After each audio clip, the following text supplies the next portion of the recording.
నదీ జలాల వివాదానికి సంబంధించి చూస్తే కృష్ణా నదీ జలాల ట్రిబ్యునల్ మీద ప్రతిసారి ఒక వివాదం అనేది కొనసాగుతూనే ఉంది. At the same time Godavari నదీ జలాలు మన రాష్ట్రానికి సంబంధించి చూస్తే ఇక్కడ ఉన్నటువంటి నదులేంటి, రైతులకు కావాల్సినటువంటి నీళ్ళెంత, మన వాటా ఎంత, ఇవన్నీ ఒక పెద్ద క్వశ్చన్ మార్క్ ఏళ్ల తరబడి నానుతూనే ఉన్నాయి. కృష్ణా గోదావరి మనకున్నటువంటి ఫెయిర్ షేర్ ఏంటి అసలు? బచావత్ ట్రిబ్యునల్ అనేది మనకు 1969లో ఏర్పాటు చేశారు అంతర్రాష్ట్ర నదీ జలాల వివాదాల పరిష్కారం కోసమే. ఆ రోజుల్లో ఏంటంటే ఈ కృష్ణా నది మహారాష్ట్ర, కర్ణాటక, ఆంధ్రప్రదేశ్, అప్పటికి తెలంగాణ ఏర్పడలేదు. ఈ మూడు రాష్ట్రాలే కృష్ణా బేసిన్ స్టేట్స్ అన్నట్టు. అయితే ఈ మూడు రాష్ట్రాల మధ్య వివాదాల పరిష్కారం కోసం దాదాపుగా 1951 నుంచి ఈ వివాదాలు కొనసాగుతూ వచ్చినాయి. అప్పుడు 1961లో కూడా కృష్ణా గోదావరి కమిషన్ అని చెప్పి 1951లో కూడా వీటి మీద విచారణలు జరిగినాయి. జూలై 27, 28, 1951 అప్పుడు ఇంకా మనం హైదరాబాద్ స్టేట్లో ఉన్నాం. అప్పుడు ఏంటంటే వెల్లోడి ఇక్కడ సివిల్ సర్వీసెస్ ముఖ్యమంత్రిగా ఉండే మొదటిసారి అంతర్రాష్ట్ర నదీ జలాల వివాద పరిష్కారం కోసం వెల్లోడి గారే స్వయంగా పోయారు. వాస్తవంగా ఒక ఇరిగేషన్ మినిస్టర్నో లేకుంటే అప్పుడు పీడబ్ల్యూడి అనేవాళ్ళు, లేదా ఒక సెక్రటరీనో పంపారు. అయితే మొత్తము కృష్ణా గోదావరి మన ఆంధ్రప్రదేశ్ సంబంధించినంత వరకు ఈ రెండు ప్రధాన నదులు. అయితే ఆ రోజు ఈ రెండు నదుల మీద విచారణ జరిగింది. విచారణ జరిగినప్పుడు గోదావరికి చాలా రాష్ట్రాలు ఉంటాయి, దాదాపు 7 రాష్ట్రాలు గోదావరి బేసిన్ ఉంటుంది. మధ్యప్రదేశ్ నుంచి మొదలుపెట్టి ఇప్పుడు ఛత్తీస్గఢ్ అన్నాం, అప్పుడు మధ్యప్రదేశ్, తర్వాత ఈ సంబంధిత రాష్ట్రాలు మహారాష్ట్ర, ఇవన్నీ కూడా. అయితే ఆ మీటింగ్కి ఒరిస్సా మర్చిపోయారు వాళ్ళు. ఒరిస్సా కూడా అందులో నుంచి ఒక ఇంద్రావతి నది అనేది వస్తుంది, అది వచ్చి గోదావరిలో కలుస్తుంది, వాళ్ళని కూడా పిలవాలనేది కూడా అవగాహన లేకుండే. అయితే ఆ సంబంధిత రాష్ట్రాల వాళ్ళందరూ వచ్చినప్పుడు 3 days వేరే ఏ రాష్ట్రం నుంచి కూడా ముఖ్యమంత్రి రాలే. వెల్లోడి గారు ప్రజలు ఎన్నుకున్న ముఖ్యమంత్రి కాదు, అధికారి, ఐఏఎస్ అధికారి, అయినా కూడా ఐసీఎస్ అనేవాళ్ళు ఆ రోజుల్లో. ఆ రోజు చాలా ఎట్లెంత్ డిస్కషన్స్ అయినాయి గోదావరి మీద, కృష్ణ మీద. హైదరాబాద్ రాష్ట్రం తరఫున కొట్లాడే అనే చాలా వాటా తీసుకొచ్చాడు. బట్ తర్వాత ఏమైందంటే బూరుగుల రామకృష్ణారావు కొంత ప్రయత్నం చేశాడు ప్రాజెక్టులు, పెండింగ్ ప్రాజెక్టులు నిర్మాణం చేయడానికి. కానీ ఈ ఆంధ్రప్రదేశ్ రాష్ట్ర ఏర్పాటు డిమాండ్ ఏదైతే ఉన్నదో ఆంధ్ర నుంచి బలంగా వినిపించింది. నేను ఎందుకు ఇంత బ్యాక్గ్రౌండ్కి వెళ్తున్నా అంటే పరిష్కారం కాకుండా డిలే కావడానికి కారణం అనేది ఇక్కడ లేదు, అక్కడనే అప్పుడే స్టార్ట్ అయింది. ఉమ్మడి హైదరాబాద్ స్టేట్ ఉన్నప్పుడు స్టార్ట్ అయింది. వాస్తవంగా హైదరాబాద్ రాష్ట్రాన్ని విభజించాలి, ఆంధ్ర రాష్ట్రంతో కలపాలనే డిమాండ్కు ప్రధాన కారణం, టాప్ మోస్ట్ రీజన్ ఏంటంటే హైదరాబాద్ ప్రభుత్వం ప్రాజెక్టులను నిర్మించాలనుకుంటుంది కృష్ణా గోదావరి మీద. అవి కనుక పూర్తి అయితే మనకు నీళ్లు రావు అనే వాదన ఆంధ్రలో మొదలైంది. నీళ్ల ప్రాధాన్యత ఆనాటికి ఆంధ్రలో నదీ జలాలు ప్రధానంగా, ఆంధ్రలో రైతులకు, సంపన్న వర్గాలకు, పాలిటీషియన్స్ తెలిసినంతగా తెలంగాణ వాళ్ళకు తెలియదు. ఎందుకంటే మన వ్యవసాయం అంతా కూడా చెరువుల కింద, బావుల కింద. వాళ్ళ వ్యవసాయం అంతా నదీ జలాల ద్వారా. ఎందుకంటే సార్ ఆర్థర్ కాటన్ ఆయన అప్పటికి 100 ఏళ్ల ముందే కృష్ణా బ్యారేజ్ను, గోదావరి బ్యారేజ్ నిర్మించాడు. దాని కింద అక్కడ ఒక 10 లక్షల ఎకరాలకు పైన, ఇక్కడ ఒక 10 లక్షల ఎకరాలకు పైన ఆయకట్టు అనేది. ఎప్పటి నుంచి? 1870s నుంచి. అందుకే ఏమైందంటే ఎక్కడైతే అదనపు ఆదాయం ఉంటుందో అక్కడే ప్రాస్పారిటీ ఉంటుంది, ఎకనామిక్ ప్రాస్పారిటీ ఉంటుంది. ఇవాళ కేఎల్ రావు గారు కానీ, కేఎల్ రావు గారి తాత జనరేషన్ వాళ్ళు కానీ సముద్ర మార్గాన లండన్ పోయి, అమెరికా పోయి, రష్యాకు పోయి చదవగలిగారు అని అంటే ఆ ఆర్థర్ కాటన్ పుణ్యం. ఆ 4 జిల్లాల వాళ్ళే. మళ్ళీ రాయలసీమ నుంచి ఎప్పుడు ఆ రోజుల్లో వేరే రాష్ట్రాలకు, దేశాలకు పోయిన వాళ్ళు లేరు. వాళ్ళు మహా అంటే మద్రాసులో, బెంగళూరులో కొద్ది ఇన్వెస్ట్ చేశారు. బట్ మొత్తం ప్రపంచం అంతా కూడా విస్తరించింది ఆర్థర్ కాటన్ వల్ల. పంటలు బాగా పండి అప్పుడు ఎక్కువ ఆదాయం వచ్చినప్పుడు ఖర్చు పెట్టాలంటే ఏమీ లేదు, సైకిల్, రేడియో, గడియారం. కనీసం మోటార్ సైకిల్ కూడా లగ్జరీస్ అనేవి. అవే ఎవరన్నా కట్నం ఎంత ఇవ్వాలంటే పేదోడైతే సైకిల్ అడిగేటోడు, చదువుకున్నోడు డబ్బున్నోడైతే రాజదూత అడిగేవాడు. కార్లు లేని రోజులు, విమానాలు తిరగని రోజులు.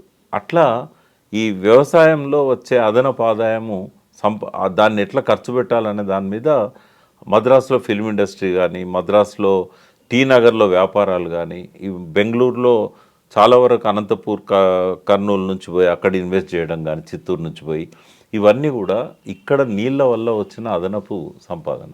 కాబట్టి వాళ్ళు ఏం చేశారంటే నిజాం 1942లో 44 మధ్యకాలంలోనే అన్ని ప్రాజెక్ట్ రిపోర్ట్స్ తయారు చేయించాడు. అప్పర్ కృష్ణ, భీమా, తుంగభద్ర. మనకేందంటే తెలంగాణ 1902లో ఇండియన్ ఇరిగేషన్ కమిషన్ ఒకటి హెచ్చరించింది నిజాంను, మీరు కనుక ఈ వెంటనే నల్గొండ, మహబూబ్ నగర్ను పట్టించుకోపోయినట్టయితే దేశంలోని 5 ప్రధానమైన కరువు పీడిత ప్రాంతాలలో ఈ 2 జిల్లాలు కూడా ఉంటాయని చెప్పి హెచ్చరించాడు. హెచ్చరిస్తే అప్పుడు ఏలేశ్వరం ప్రాజెక్ట్ అని నాగార్జున సాగర్ ప్లేస్లో ఏలేశ్వరం ప్రాజెక్ట్ అనేది ఉండేది. అట్లాగే అప్పర్ కృష్ణ, భీమా, తుంగభద్ర ఈ 3 దాదాపు 174 టీఎంసీలు. అట్లే నాగార్జున సార్ కూడా ఓన్లీ తెలంగాణ కోసం డిజైన్ చేయబడ్డ ప్రాజెక్టు. దాని కిందికి జరిపి కేఎల్ రావు గారు ఆంధ్రకు అనుకూలంగా, తెలంగాణకు ఇబ్బందికరంగా కట్టాడు ఆయన. ఇవన్నీ కూడా ఏంటంటే అంతర్రాష్ట్ర ఒప్పందంలో వీటన్నిటికీ నీటి కేటాయింపులు ఉన్నాయి. ఎప్పుడు 1951లో కేఎల్ రావు గారు అందులో వన్ ఆఫ్ ది పార్టిసిపెంట్. ఎందుకంటే ఆయన అప్పుడు ప్లానింగ్ బోర్డులో ఉండేది మెంబర్గా. తర్వాత ఆయన ఇరిగేషన్ పవర్ మినిస్టర్ అయ్యాడు. 10 years ఉన్నాడు ఆయన దాదాపుగా. అయితే ఆ టైంలోనే నీళ్లు తెలంగాణకు పోతే మళ్ళీ మనకు దక్కవు, కాబట్టి మనం ఖచ్చితంగా విభజించుకోవాలి, ఆంధ్ర రాష్ట్రాన్ని హైదరాబాద్ స్టేట్ను విభజించి తెలంగాణతో కలపాలి, అట్లయితేనే మనము నీళ్లు మనకు అంతే సస్యశ్యామలంగా మన ప్రాంతం ఉంటుంది అని చెప్పి అక్కడ వివాదాన్ని మొదలుపెట్టారు. రైపేరియన్ రైట్స్ అని ఎవరైతే ముందు నీళ్లను వాడుకుంటారో వాళ్ళకే మొదటి హక్కు ఉంటుంది. అంటే ప్రాజెక్టులు ఎవరైతే ముందు కడతారో వాళ్ళకు ముందు కట్టి నీళ్లను ఉపయోగించుకోవాలి వాళ్ళు, పెండింగ్లో ఉంటే కాదు, నీళ్లు వాడాలి వాళ్ళు. అయితే అప్పుడు ఏం చేశారంటే ఈ 51లో చేసిన ఈ నిర్ణయాన్ని ఒరిస్సా పార్టిసిపేట్ చేయలేదనే పేరుతోని ఒరిస్సాని ఎక్స్క్లూడ్ చేసింది. అంటే అప్పుడు ఒరిస్సా అందులో భాగం కాలే. వాస్తవంగా వాళ్ళు కూడా పార్టిసిపెంట్స్ ఉండాలి. మరి ఎందుకో వాళ్ళని పిలవలేదు. అప్పుడు ఇంద్రావతి నది మీద వాళ్ళకి అవగాహన లేనట్టుంది. ఒరిస్సాను పట్టించుకోలే. ప్రధాన నదులు ఏ రాష్ట్రాలకు వెళ్ళి పోతాయనేది చూశారు. వాస్తవంగా ఒరిస్సాలో గోదావరి నది కనబడదు, కానీ ఇంద్రావతి పెద్ద నది, అది ఒరిస్సాలో పుట్టి ఇక్కడికి వచ్చి. కానీ ఇవన్నీ వల్ల వాళ్ళు ఏంటంటే అది ఒప్పుకోలేదు. తర్వాత కాలంలో ఇక ఆ వివాదాలు కంటిన్యూ అవ్వకుంటూ వచ్చినాయి.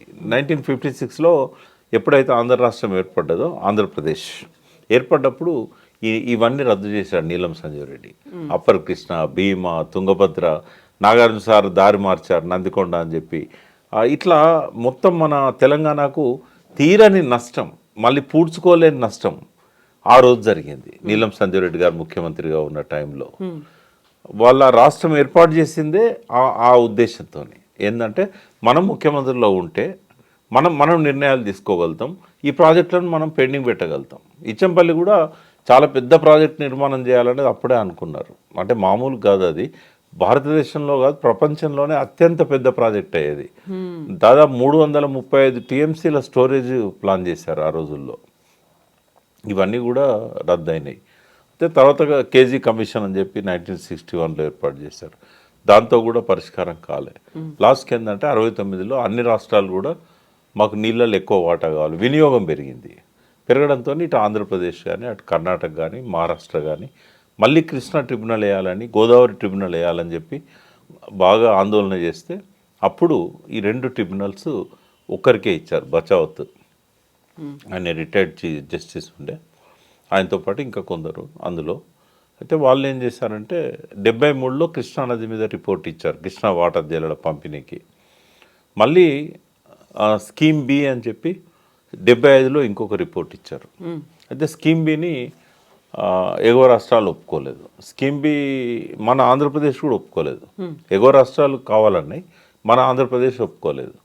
అందులో ఏమన్నారంటే టర్మినల్ స్టేట్ కాబట్టి చివరి అక్కడే ఎండ్ అయిపోతుంది, కృష్ణానది ఆంధ్రప్రదేశ్లో ఎండ్ అయిపోతుంది, ఇప్పుడు ఆంధ్రలో ఎండ్ అవుతుంది. అయితే కరువు కాలంలో వరద తక్కువ వచ్చినప్పుడు ఈ వాటాను మళ్ళీ పునః పంపిణీ చేశారు వాళ్ళు. అంటే ఎంతైతే నీటి లభ్యత ఉంటుందో దాన్ని మళ్ళీ పంచుకోవాలని చెప్తే దాన్ని ఆంధ్రప్రదేశ్ ఒప్పుకోలే. నా చివరి రాష్ట్రం కాబట్టి వచ్చిన నీళ్ళని నేనే పంచుకుంటానని చెప్పింది. దాంతో ఆ స్కీమ్ బి అమలు కాలేదు. 73లో ఇచ్చిన స్కీమ్ ఏనే అమలైంది. అయితే అది 2000 సంవత్సరానికి ఎక్స్పైర్ అయిపోతుంది. వాళ్ళే చెప్పారు కట్ ఆఫ్ డేట్.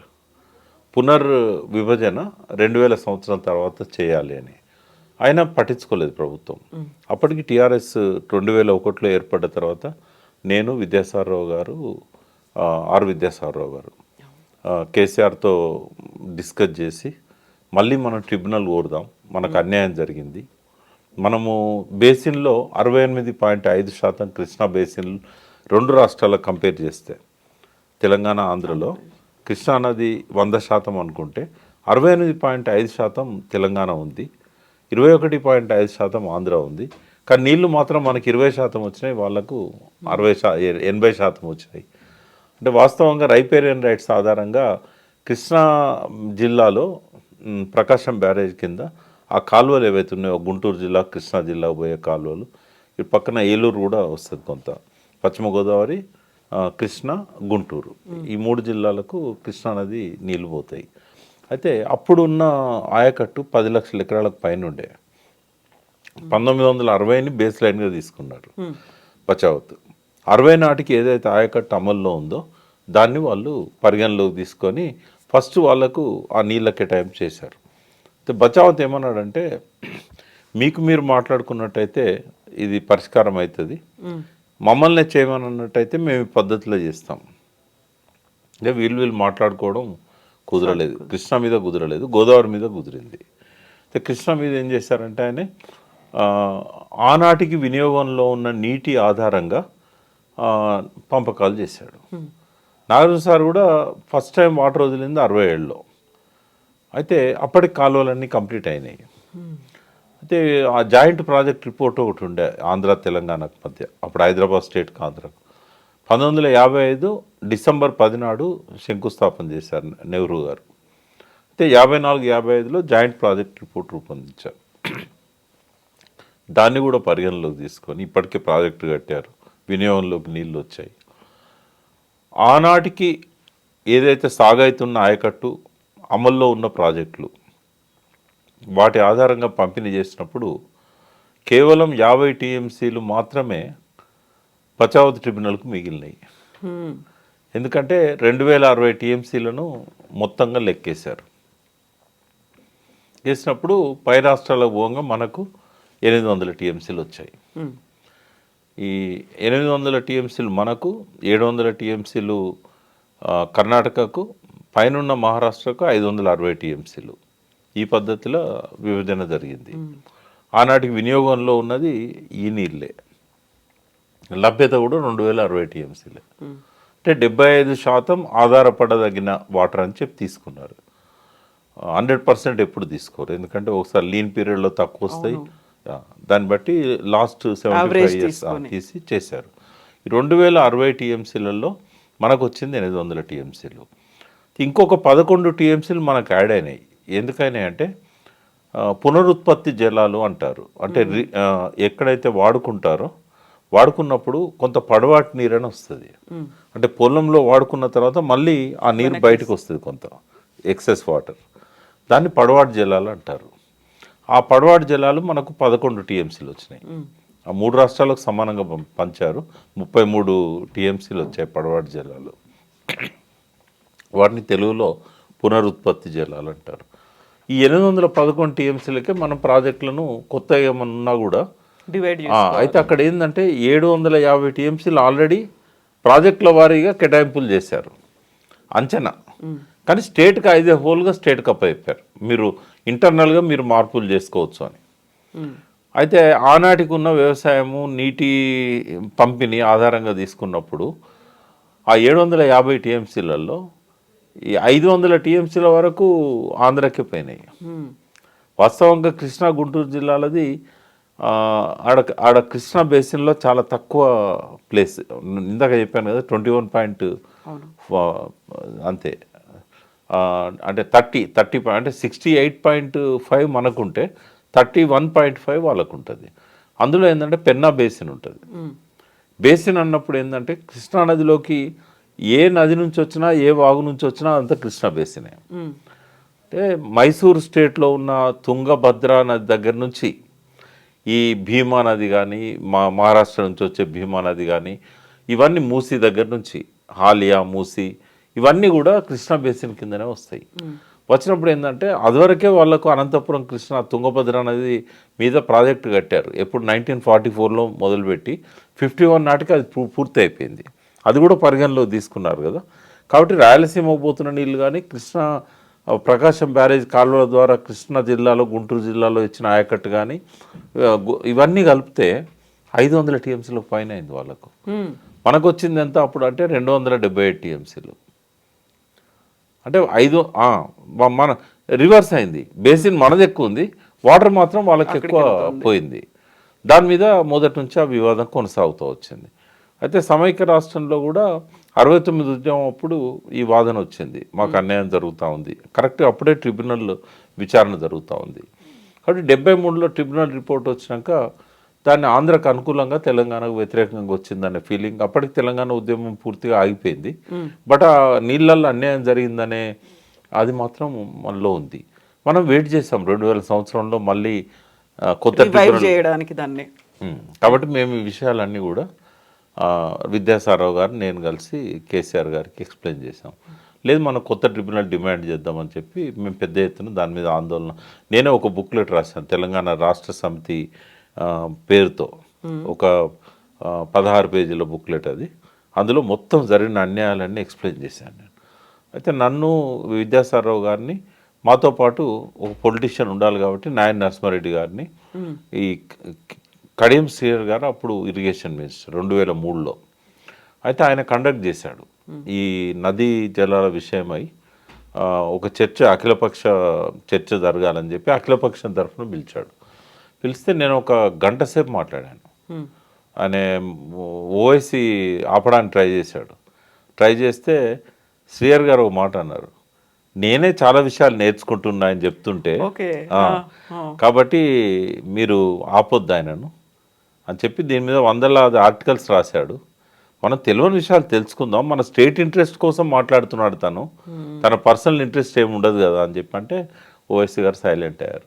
విద్యాసారావు గారు నాకు అవకాశం ఇచ్చారు, ఎందుకంటే ఆయన సెంట్రల్ వాటర్ కమిషన్ నుంచి వచ్చారు కాబట్టి అప్పటికి ఇంకా పూర్తిగా ఆయనకు అన్ని ప్రాజెక్టుల మీద అవగాహన రాలే. సో అట్లా నాకు అవకాశం దొరికింది. అది last meeting, first meeting, last meeting. ఇంకా ఒకే మీటింగ్ అయింది. ఇంకో మీటింగ్ అయింది కానీ అందులో మనకు జరుగుతున్న అన్యాయాల మీద, అంటే భీమా మీద, కృష్ణా మీద అక్రమంగా అప్పర్ స్టేట్స్ ఎట్లా ప్రాజెక్ట్ నిర్మిస్తున్నాయనే దాని మీద జరిగింది. అప్పుడు నేను శాటిలైట్, ఆ రోజుల్లో శాటిలైట్ మ్యాప్స్ను డౌన్లోడ్ చేసి తీసుకుపోయి అందులో డిస్ప్లే చేశాను. అంటే మనం భీమా నదిని కొద్దిగా విహంగ వీక్షణం చేస్తే దాని మీద 18 డ్యామ్స్ కనబడ్డాయి. ఒకటేమో ఫిజికల్గా నేను పోయి ఫోటోలు తీసుకొచ్చా, మిగతా 17 కర్ణాటక రాష్ట్రంలో ఉండే, అవి మహారాష్ట్రలో ఉండే. తర్వాత బాబ్లీకి ముందు మంజిరా మీద 32 అక్రమ ప్రాజెక్టులు కట్టారు. ఇవన్నీ మన రాష్ట్రానికి తెలియవు, అవన్నీ బయటపెట్టాము అప్పుడు తిరిగి. నన్ను జకీర్ని రూమ్లో స్థలం వేశారు ఇక్కడ భీమా నది మీద. మేము ఎంక్వైరీకి పోతే అప్పుడు టీవీ నైన్లో జకీర్ ఉండే, మా ఇద్దరిని రూమ్లో స్థలం పెడితే రవిప్రకాష్ గారికి ఫోన్ చేసి అక్కడ నుంచి అక్కడ కర్ణాటక మినిస్టర్ ఫోన్ చేస్తే వదిలేశారు. మళ్ళీ కాంట్రాక్టర్ ఎవరో కాదు, రాయలసీమ. అంటే వాళ్ళకు తెలిసిందో లేదో తెలియదు.